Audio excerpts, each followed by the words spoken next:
Franck, on est à 5 jours du Prix d'Amérique. Merci de nous accueillir chez toi. On vient de voir un des derniers travaux importants d'Hakim du Cap-Vert pour le Prix d'Amérique. Est-ce que tu peux nous dire ce qu'il a fait exactement? Aujourd'hui, sur ma piste personnelle, on a fait un échauffement de 10 minutes. Comme d'habitude, au bon petit trot. Il était assez tendu déjà, bien dans les mains. Et ensuite, on a fait un gros parcours de 3000 mètres. J'ai toujours été dans un dos en finissant 500 mètres en dehors, quoi. On l'a vu vraiment prendre l'avantage très très facilement pour finir. Il était parfait d'allure, allant. On a le sentiment qu'il est vraiment très très bien le cheval. C'est vrai qu'il faut croiser les doigts, tant mieux pour nous, la préparation s'est bien passée, il a couru ses 2 courses préparatoires et là on arrive, le schéma idéal, quoi, il est en bonne santé. D'accord. Donc ça va être sa 3e course du meeting d'hiver. Il a couru le Prix de Bretagne et le Prix Ténor de Beaune. On ne l'a pas revu depuis, tu as fait volontairement l'impasse sur le Prix de Belgique. À 25 mètres dans le Prix de Belgique, j'avais pas une grosse chance de faire bien, fallait vraiment faire dur ou quasiment rien faire, donc ça me donnait pas le moral pour le cheval. Donc il a travaillé sur des pistes extérieures et on a oublié Vincennes un petit peu. D'accord, donc pas de regret, tu es content de cette décision? On verra si bien m'en a pris après la Prix d'Amérique, mais je pense que le cheval a besoin de fraîcheur, c'est style d'entraînement de galopeur, je pense que c'est un cheval qui aime bien venir sur les autres, le vrai sprinter, quoi. Donc faut mieux laisser un petit peu de côté sur la fraîcheur. D'accord. Est-ce que dimanche, pour le Prix d'Amérique, tu vas le présenter d'une façon particulière? Tu vas rajouter des artifices, en enlever? Normalement, il sera présenté comme dans le Critérium qu'il avait gagné à 4 ans. Sans enraînement, un petit débouche-oreille, peut-être les œillères australiennes sur le côté, mais là, il est assez tendu, je pense que je ne vais pas en avoir besoin. En plus, il y a un défilé, certainement le départ un petit peu tendu avec les faux départs, enfin j'espère pas, mais bon. Faut pas trop mettre de gaz non plus avant la course.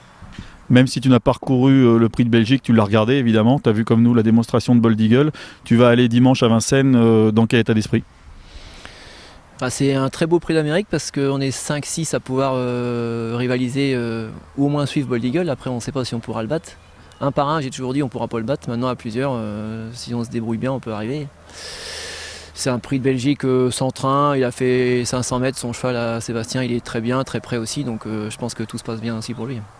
On sait qu'Hakim du Cap-Vert, c'est un cheval qui suit tous les trains. Plus il y a de trains, meilleur il est d'ailleurs. C'est certainement ce qui va se passer dimanche et ça sera certainement un atout pour lui. Oui, j'espère. Après, il faut pas être dans les mauvaises roues, faut pas être né au vent dans le dernier tournant au 600. Donc faut que ça se passe très bien. Hakim, il peut tout faire, il peut battre quasiment tout le monde. C'est prétentieux, mais je pense qu'il peut battre tout le monde s'il a le parcours comme il a déjà eu quand il gagnait ses belles courses. Alors justement, le parcours idéal dimanche, ça serait quoi? Un départ mi-peloton et un bon dos dans le passage aux 1000 mètres, quoi. Après, je sais que la ligne droite, il va la faire n'importe comment. S'il est caché, il va bondir. D'accord, tu as déjà couru le Prix d'Amérique, mais là, cette année, c'est un Prix d'Amérique un peu spécial parce que tu vas faire partie des favoris et puis tu as vraiment une première chance pour être dans les 3 premiers, on va dire. Vanica, c'était vraiment un réel plaisir pour la propriétaire et moi-même. Tout l'entourage était vraiment fou de courir cette course-là. Enfin, fou dans le sens joyeux, quoi. Pas du tout les mêmes conditions de travail. La jument avait moins de classe. Là, le cheval, on arrive, je pense, avec une marge de 30% de plus, donc c'est mieux.